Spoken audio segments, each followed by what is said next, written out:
This is the way.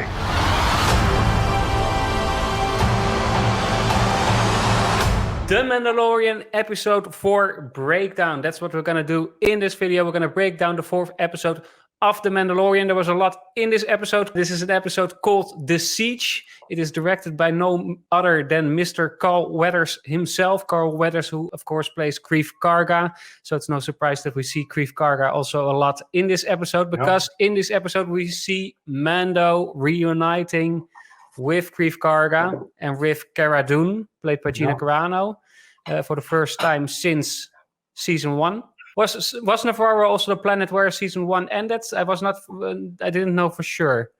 I don't remember. I really don't remember. No, I don't remember either. For the people watching, if you know, let us know in the comments. I think it was Navarro. It would also make sense. Yeah, it would make sense because we see in this episode, we see a statue of IG-11 erected on the square of the city, which in the background. So that was quite funny. So it would make sense if this was where it ended, because of course IG-11 gave his life, so to say, self-destructing himself after joking around about that for a long time in the first season. Yeah. So that was cool. So Mando meets on this planet with Dune and with Karga, and also finds the Mithril here. This is the Mithril, of course, that we saw also in the first season. Yes, exactly, the first bounty that he collected. Yeah. Yeah, it was great to see them all reunited again. Yeah. What did you think of this opening of this episode? Well, it was in a way obvious, of course, that he needed to go somewhere because his ship was so wrecked. Yeah. That it was already a question if he could have made it to the planet he had to go to. So in that sense, it made sense. Yeah, it was nice also that we saw a very different Navarro. Cara Dune became the not the sheriff, Marshal. the marshal. Just like Cobb Vanth. So that's exactly. a recurring thing. I still hope we see Cobb Vanth because his character was pretty awesome. But no, it was normal. It was interesting to see. And so now the beginning was normal for me, actually. Yeah, okay. But I have to say I was a bit, because we started, of course, with this scene of Cara Dune being in a fight in this bar and that kind of things. And he was going to Navarro. So I was a little bit disappointed, I have to say, because I thought they were going to Ahsoka Tano, so to say. So I thought okay, we're going to have a little sidestep again. But I think the rest of this episode made up for it. But exactly. But we'll get into that. Yeah, but I have to say again, it said 41 minutes the moment you pressed it on Disney. But it was, if you calculated it, was 34 minutes or something. So it was... Again, okay, we'll talk about it later. We'll talk about it in the end of this video. We're going to do the full review. But now let's go through this episode a bit more, because we see them arriving there. Well, of course, we see the scene that Baby Yoda is being brought to the classroom, which was quite a funny scene with the macarons, or what was it? As well as macarons. That's what I would do if I would have force powers. Yeah. I would hold them the moment the teacher starts to write with crate or whatever you call it in English. Crayon, Crayon. If you the whole time just take it out of their fingers or something. That's what I would do. But yeah. So it was quite fun in this. Of course, we see in this scene we see a protocol droid, just like C-3PO, who's the teacher in the class. I think this scene must have been in here mostly also for children watching, who probably can very much connect to this thing. Oh wow, they also have a classroom in the Star Wars universe. Yeah, it also showed a bit the village city was blooming again. It was up and coming again. Yeah. We saw also one little girl that had the hairstyle of Rey with the three knots. I don't think it was Rey, but at least she had the hairstyle of her. Yeah. So that was a fun little Easter egg, I think. But so that was a fun. And what was one more thing that was that an Easter egg I found was that the teacher, the protocol droid, so to say, is talking about how the New Republic has a rotating capital world, and that it's currently Chandrila. And we know that 30 years later, in Force Awakens, this is Hosnian Prime, and Hosnian Prime is the planet that gets blown to pieces by Starkiller base. Yeah. So there was a fun Easter egg there also. Nice. But yeah, so this is more or less the whole opening sequence, and then he has his ship repaired, and Greef Karga recruits him, so to say, to go to this remnant base of the Empire, which they have to take out. Yeah, he wants to finally free the whole planet, make the planet free. Exactly. Well, another setup for another episode with another mission, so to say. But we're used to that now. But yeah, then Koen, we get right to it, because what's maybe the most interesting thing in this episode, and has maybe also most people talking, is that while they are at this base, they go inside and they find, they get inside and they find soldiers quickly destroying everything that's out there, trying to destroy everything that's out there. But they find these tubes with a creature inside. So here we go. We got this creature inside, and the first thing that it screamed to me was, "Hello, I'm Snoke." Yeah, exactly. And that's it. Was it for you the same? Yeah. I immediately thought the same. Yeah. I was thinking, oh my god, how cool, But yeah. Yeah, and if you look very carefully at it, you can see also at the skull. There's this line, as it seems, which we of course also know from Snoke. Yeah. Oh, you're right. Yeah, I see it now. Yeah, it's a very deformed creature. I made some zooms and I tried to play around a bit with the contrast to see if I could get something more out of it. But yeah, you can see at least that it's very deformed. It's not a definitive form of Snoke, at least, but it seems like they're experimenting. Yeah, no, definitely. And we know already that when they played also the part of the hard drive, I think, from the base, it was that when the doctor was saying that we saw in the first two episodes, I think, of the first season. Yeah, the thing was like he said that he doesn't have enough blood to continue, and nothing was a success yet. But that's the thing for me. What you show now, of course, is from the last Star Wars movie, from Rise of Skywalker. Yeah, and I was thinking then, and I was thinking then, like, how does that match then? Because this was based on Navarro, of course. This is the other place is also the Outer Rim, no? The tactical or not? Yeah, I think so. It might of course be that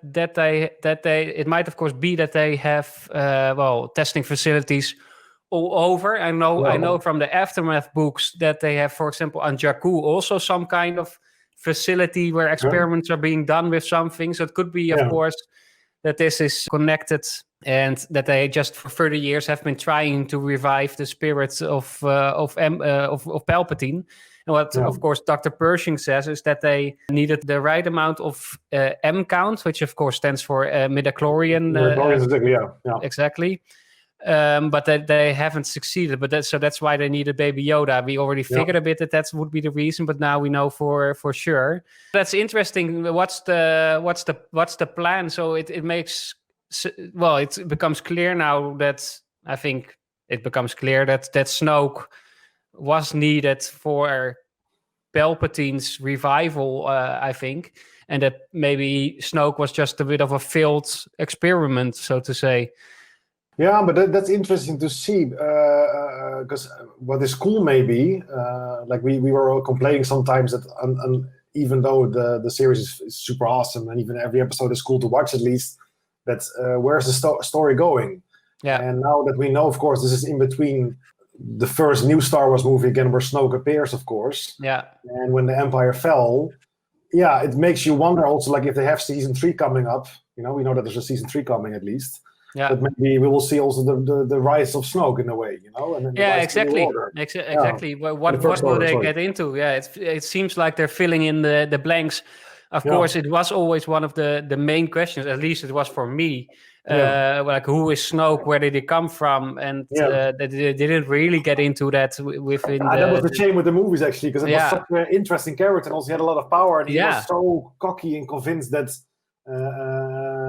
Ben Solo, like Kylo Ren, would be under his wing, and he wouldn't ever dare to do something, Right. And he was still in one way, I find it a bit disappointing that he was, if he was just a clone or just a failed experiment, so to say. But yeah, they already killed him off, of course. But when I first saw him, I thought, like, okay, cool, we got a new bat.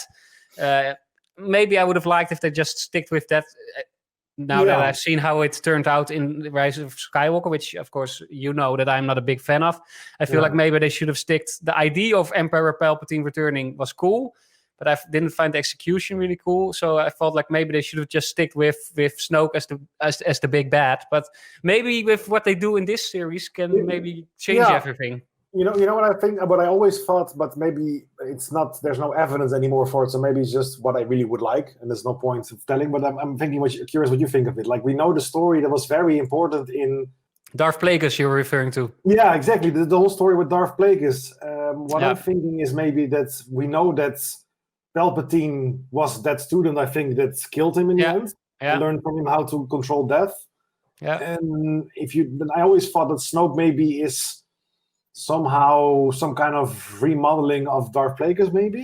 Yeah, that would be cool. What is interesting is that what I read, someone found out. I didn't realize that myself, but at the moment where you see those tubes with this creature in this episode, they apparently play the music of or music that is reminiscent of the music of Snoke's theme in the new movies, but also the music.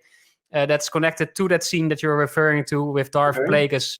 Did you ever hear the story of Darth Plagueis the Wise? And then that opera kind of scene. Yeah. So they are maybe, well, at least saying that it's connected to Snoke and Palpatine, and it would be very cool if it also has something to do with Darth Plagueis. I think a lot of people are still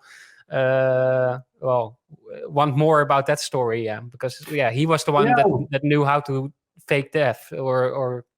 Yeah, and the reason why Snoke maybe looks so damaged and like a somehow skeleton monsterish is maybe because they used the body of Plagueis and they put new life into it. Or I don't know. I don't know.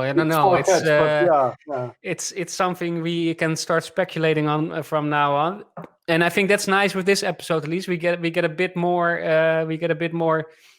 Plot development, something that we can finally speculate on again, because I think that's one of the fun things about Star Wars, that you can speculate about who's this, who's that, who's Luke's father, how did he die, these questions that you have. And there have been some, but not that many, and it feels like we're now building up to a bigger story, while it has been a bit small contained story beforehand. So I hope this is the step up for some excitement, because I think also it's needed by now in this series. Yeah, that's one thing, and I really think my theory now for the next episodes and next season is that the dark side will win, and Baby Yoda will be taken, and that's how they create Snoke, I think. Okay, well, that will be interesting. If you think about it, like, of course, it doesn't have to be at all. It can be that Baby Yoda goes to his own planet, or he goes to another planet, and we just simply don't hear about him anymore. But from a marketing standpoint, Koen, I think Disney can't do that. They can't kill him off. They can't take him out of the series anymore. No, it can be like if I don't know how many seasons they like. Did they say that season 3 is that's it or not? Not yet, no. No, they didn't say. No, exactly. So it depends how far they have a lot of years in between, of course, between the movies. So it's possible that. Like, maybe it's also too obvious, maybe what I'm thinking, because we simply don't hear from Baby Yoda anymore in the other movies, but it doesn't mean anything, of course. It can also mean... and I think, like I said, if we get out of our story thinking and start also a bit business thinking, then I think Disney won't get rid of Baby Yoda for a while, because it's just ching-ching. But that's the curious. The thing is, like, when they're gonna develop Baby Yoda further, like in age, when he's gonna talk, for instance, and do we finally hear again the nice way of the word phrasing, backwards? Yeah. What would be his first word, Koen? What do you think? The first word that Baby Yoda will speak. Frog, I want eat. By the way, what did you think? It must be something with food, because he's very food. We see it also in this episode. Yeah. What did you think of? I think also we saw a little bit of pre-assumption of what's going to happen with the mask of the Mandalorian, because this is the first episode, besides the one in the swamp last season, directed by Howard, that he takes off his mask a couple of times in this episode. Yeah, not fully, to drink, and we never saw that. I didn't fully notice, but he drinks and we never see him drinking. I was like, what is he doing? Maybe it was Pedro Pascal saying, "Can I at least then drink?" Yeah, exactly. Drink on during the episode. But I thought it was a little bit of maybe a pre-assumption, like we will see, because also we saw, of course, him with Bo-Katan and the other bounty hunters. He was. I think also it got to his head a little bit, maybe. Yeah. What they said, and with the Night Watches, of course. Night Watches were the name, right? The Watch. Yeah. The Watch. Sorry, the Watch. Yeah.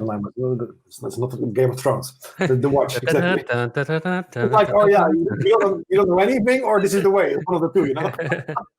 No, I think it was a little bit of a pre-assumption, maybe, but we will see. Okay, based on what you told now, we know that, of course, we saw the intro. We saw that they went to the base, which for me reminded me that wasn't the case. But the moment they were standing downstairs when they had with the speeder, and they were looking up before Mando put his jetpack up, it was exactly the platform that looked like Rogue One, where they found Mads Mikkelsen's character. Yeah, exactly, Rogue One. Yeah. It looked really similar, that launch platform.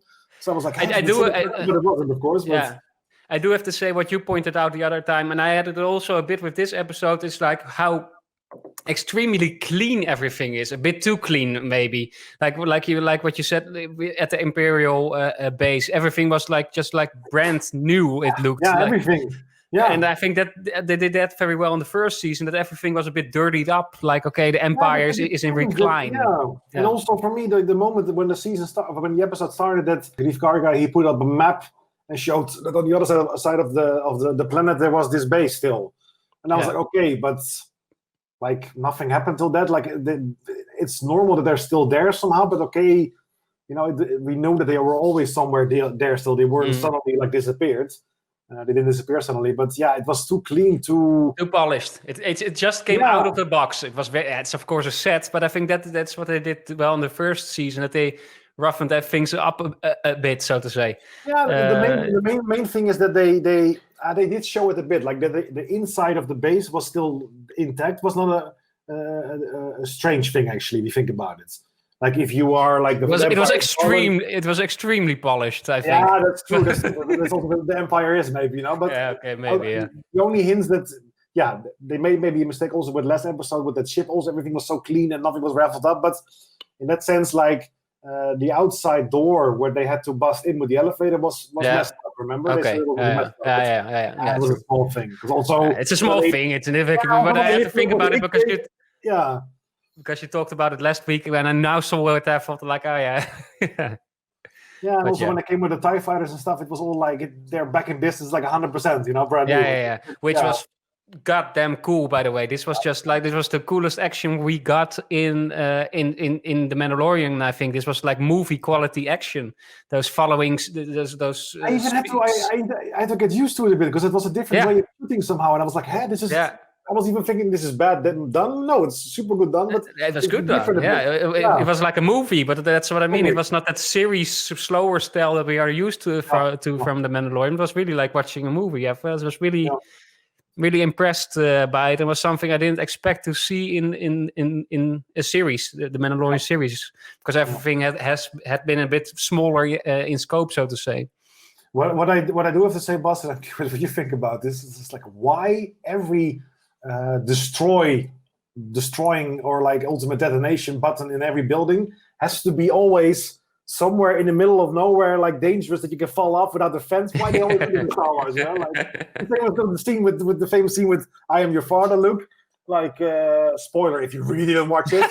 Yeah, come on. Come on. No, but seriously, like it's like it always has to be like somewhere really far away. Like yeah, always funny. Yeah. That's funny. But yeah, that was cool. Did you read? By the way, I didn't notice myself, but this is extremely funny, and I have to share the screen for that. But at the base, we get a very special new creature in the Star Wars universe. You can see him here to the left. They named him now Jeans Guy. It's like a production guy or something? Or? Yeah, probably is. Oh, that's bad. That's bad. It's like the Starbucks coffee cup in Game of Thrones. Well, that one was a bit worse, but there was I was in the beginning. I'm still, but I was always a huge fan of Lord of the Rings, and my brother bought then back in the day. He brought the extended version. He bought the DVD set, and they also included a link to a forum or whatever. And there was some guys that they made a YouTube video, but I cannot find it anymore because someone deleted it, I think. But it shows you all the mistakes in these movies. Yeah. When they are on the mountain. And Sauron is fighting with Gandalf for the mountain, for the crossing before they have to go into Moria. There's a truck, a huge truck in the back, driving on the road. It's like no. It's incredible. But now we have Jeans Guy, and there was also one guy I came across this one on Twitter. They made this. But did Jon Favreau or someone officially write something about this or not? I don't know. I didn't read anything about it, but maybe I will keep an eye on it. But so that was extremely funny, I thought. So we had a Jeans Guy there, and the very cool action. Then towards the very end of the show, we saw, of course, Moff Gideon returning, which was a very cool scene because we got the Empire ship and this new officer, this woman in her clothes when she was walking off to Moff Gideon, and Moff Gideon with his smile and his was quite a cool grin. And then we saw this whole battalion of robots, or what is it? Robotic troopers. It's called Dark Troopers. They are apparently come from the game Dark Forces. I played that game in my teenage years, but I was very young then, and I'm a bit older now, so I don't remember that well.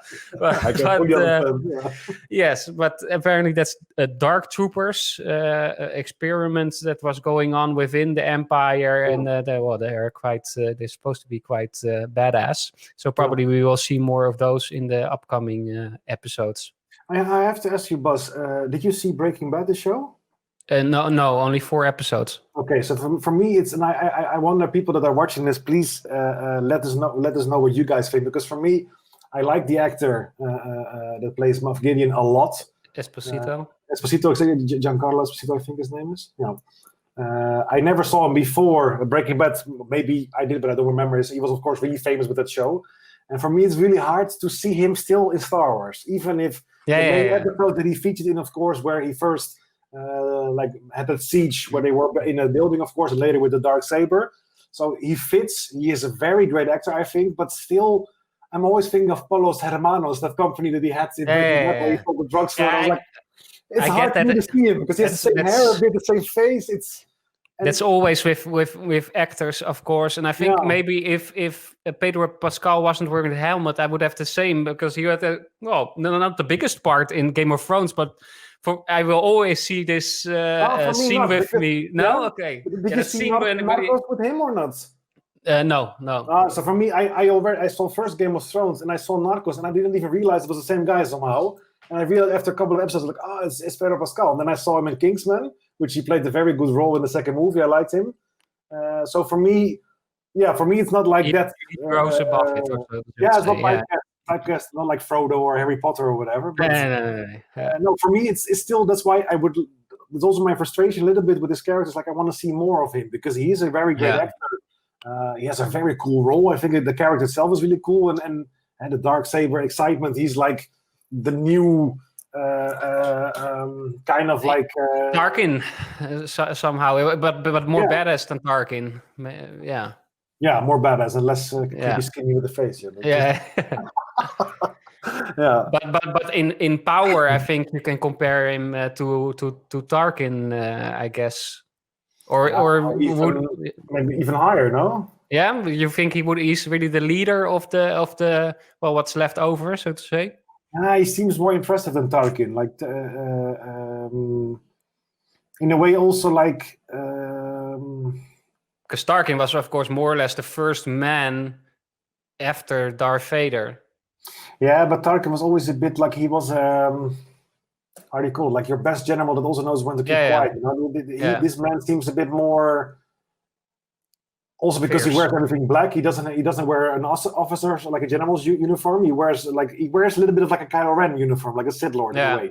True. He also has the Darksaber, so I think he's in between Kylo Ren and Darth Vader and a Tarkin. Maybe I think it's a little bit higher up. I think because maybe the reason is because they don't have a Sith at this moment. That's why. Yeah. Maybe that he's like in between. He's like the one that's. Yeah, it's interesting. Okay, Koen, what overall, what did we think of this episode? Way too short again. What I'm saying that every week, I think. No, the action was awesome. I liked.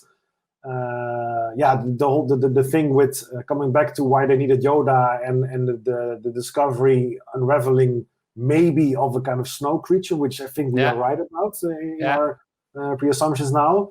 That was very cool. It was cool that the character, the blue guy, what is his name? The Mythrol. The Mythrol, with his when he was scared. That was very. It was a cool character. It was again fun. The character of Greef Karga and also Cara Dune, they were cool. It was like a bit of a reunion somehow, which was nice. The sets were very cool. The sets, even if you said it was too clean and polished, but it was very nice done. Of the film, the scenes with the where Mando goes in the end, help the tank they were driving, and he fights off the TIE fighters, which of course was awesome. Yeah. And also shows us again he's back in business with his plane, in that sense. Yeah. And he goes straight also, that was also maybe cool in a way that was not frustrated for me. It was like, no, he doesn't go back and have a drink with them, because of course they could have made the scene longer, but it shows, okay, we're now finally going hopefully towards the story, and he's going to meet the Jedi, hopefully. You think? I heard that the next episode is titled The Jedi, so then we... Okay. But maybe I want to see like Baby Yoda for like an hour. Yeah, exactly. I want to see like Baby Yoda with two small little lightsabers, mini lightsabers. That would be cool. Yeah. I think we're now speeding it up. No, I like this episode. I was a bit disappointed in the beginning of this episode. Again, I was a bit like, well, this is big words, or how to say harsh words, maybe. But I started to doubt my enthusiasm for Star Wars. Oh, really? Wow. Yeah, and that comes from, and I was thinking about it, why, and I think that's because we haven't had a movie for a while now, and this is all we had, The Mandalorian, and as much fun as I find The Mandalorian, it is very much an adventure per episode, and the plot and the bigger story is going very, very, very slow, and what I love about Star Wars and what I miss in this series is the mystery box, like, okay, what's going on? Asking ourselves those questions and theorizing. And what I miss, and I think that's something we won't really get in this series, but what for me is very important is Star Wars, and why I love Star Wars is the mythology, but also almost the philosophical tones, like the battle between good and evil. And they started maybe in a way with it a little bit, also showing where they had a lot of flashbacks where it came from, but they didn't do anything with it in season 2. Yeah, but of course, it's the story now from a bounty hunter in a way.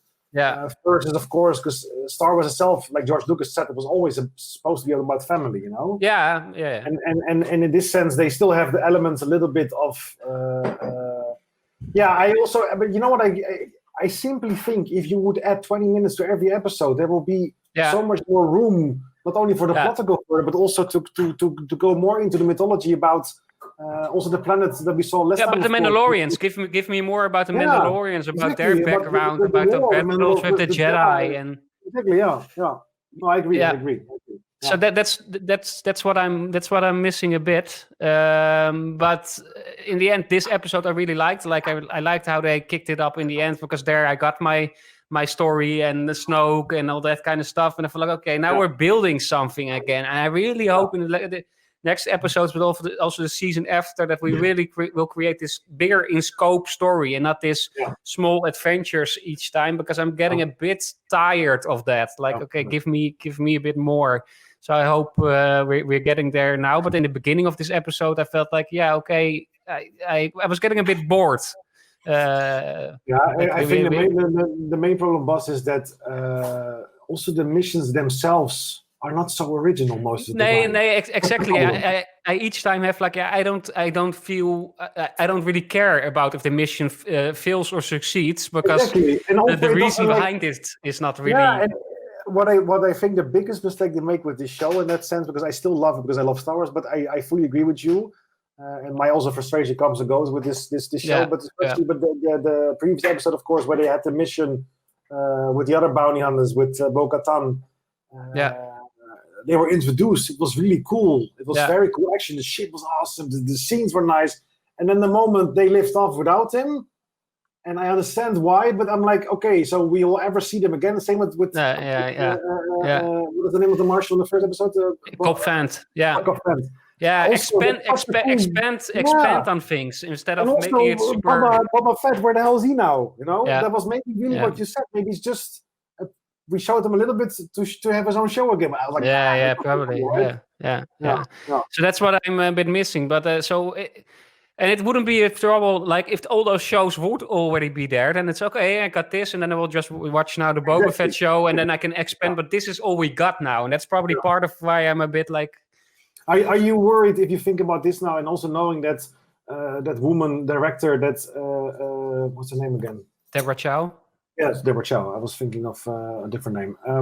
So Deborah Chow, she's of course heading to do the miniseries for Obi-Wan Kenobi, of course. Yeah. McGregor. The thing is, are you scared a little bit that she's also involved in this way, that she will do it a little bit like?